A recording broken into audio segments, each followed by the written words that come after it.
Hey guys, Redneck Mini 14 here, and this video is going to be a review on my newest purchase, which is this Henry 22 lever action. And I know I told you guys that my next firearm purchase was going to be a Ruger Mini 14, but I kept waiting, and I even went and saw if I could order one, special order one as a customer. And they said it would take too long, and it just wouldn't be worth it. Might as well just wait for one to come into the store.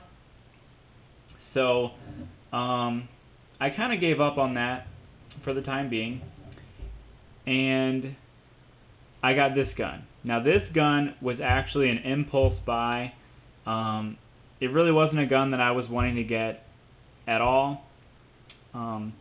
But it was pretty reasonably priced, and there was this 1-day deal thing for or I guess it's a 2-day deal, but you can only do it once, where Walmart associates can get 25% off of whatever they buy in the store for that day.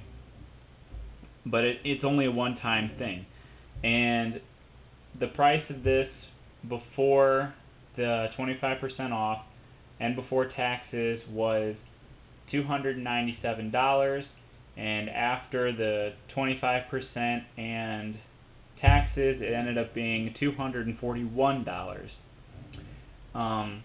So that was a pretty good deal.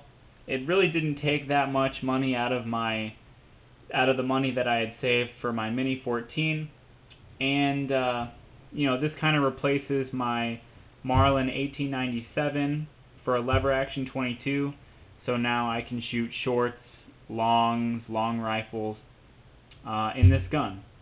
And I can't do that in my other gun. That gun doesn't really function, or at least it doesn't function well. And I can't shoot shorts and longs out of my semi-automatic 22s. So I figured I'd get a lever action, might as well get one while the price is right. And it's actually a pretty good quality rifle. It was made in the USA. It's got 18.5-inch barrel, very short. It's shorter than my 795 in overall length, but it's not quite as short as my M1 carbine. It's just a hair longer, maybe like a half-inch or so. But yeah, it's very short, which in turn throws the gun off balance. Usually the balance for a lever action rifle will be at the forend, but the balance is going to be at the receiver. So if you want to carry it, you got to carry it, or if you want to one-hand carry it, you got to carry it by the receiver to make sure that it's balanced. Pretty good, pretty well built, in my opinion, compared to some of the newer Marlins. The stock fits much better with the receiver, and the butt plate and stock, you rub your hand over there and you can't even feel the seam at all. So, and the wood is very well, it's very dark, has a very nice finish, very smooth. There is a little bit of a nick in the stock. Can't really tell by looking at it, but you can feel it with your hand. And not a very big deal. And at Walmart, all their guns are in display cases, and they get taken out and shown to people at the customer's request. And those customers don't necessarily buy the gun, so it's not uncommon for the stock to get a scratch or two. But hey, it's not a big deal. This is just going to be a plinking gun, nothing special. It has a very nice and smooth action. It's just like butter. You can do it with one finger, just like that.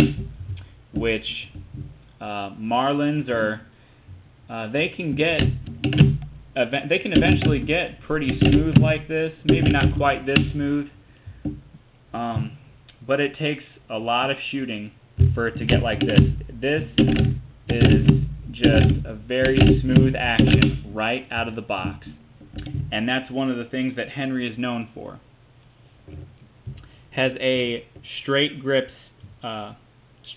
stock, which is kind of the classic cowboy type stock.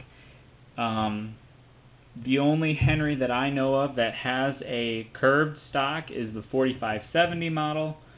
All the other ones, like all the Rimfires, the Golden Boys, the Big Boys, the 3030s, they all have this straight stock. And you know, I don't necessarily prefer one over the other, straight stock or curved stock. They're both good stocks. Half cock on this gun is at this position right here. On other lever actions, you can actually tell it's on half cock because it's, you know, it'll look like that. You know, it'll be a little farther away from the receiver and the bolt. But on this gun, you have to check for half cock by the ridges on the hammer. If there's a little bit of a space between the ridges and the receiver, there's this little smooth spot right here, and that's how you know it's on half cock. And if you take it off half cock, those ridges will go all the way up to the receiver. So it's kind of weird. I kind of thought the gun didn't have a half cock when I first got it, but I looked it up, and you know, that's half cock. Kind of weird, but oh well.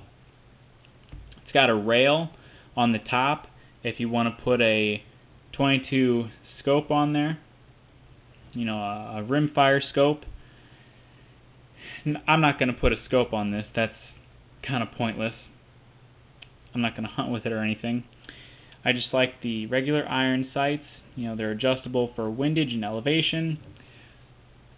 The front sight is hooded, and I'm probably going to take that hood off because I'm not a big fan of the hood on the front sights.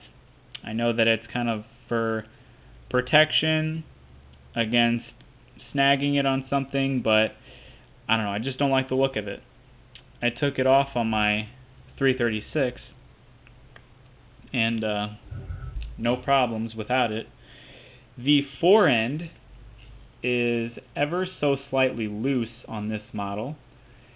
I'm not sure if the warranty would cover that. You probably can't even tell in the video, but it's ever so slightly loose. Not a huge deal, but you know, my Marlins aren't loose like that. But you know, it is what it is. I might look into getting that fixed, and I might not. It just depends. The only engravings on this gun are right here. It says caliber 22S/L/LR, which of course stands for 22 short, long, and long rifle, because this gun will chamber all three. On this side, it says Henry Repeating Arms Company, Bayonne, New Jersey, USA, which is where this was made. It's made in the USA, which is a good thing because we want to support our own country and not foreign countries. Although guns made in foreign countries aren't necessarily bad either. Then you have your serial number right here, which is cool because it keeps it hidden.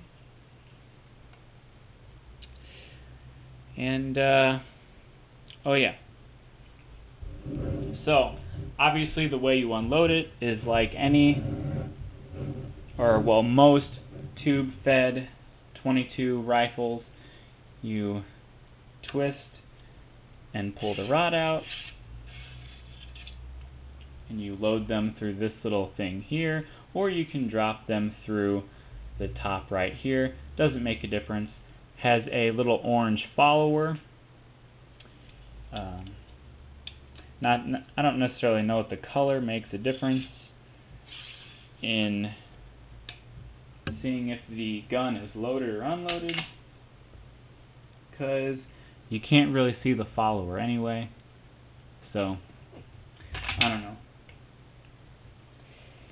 But anyway, it's a very high quality gun.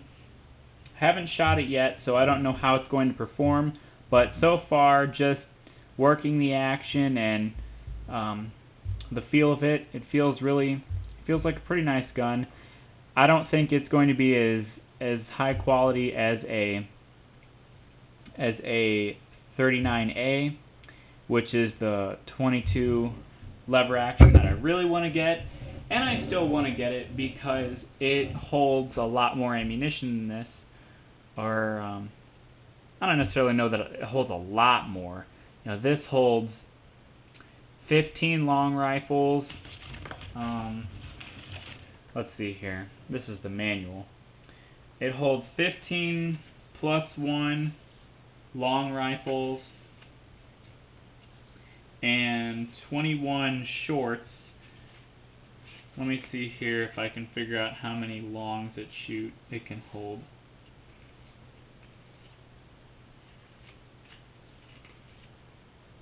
It's probably like, okay, here we go.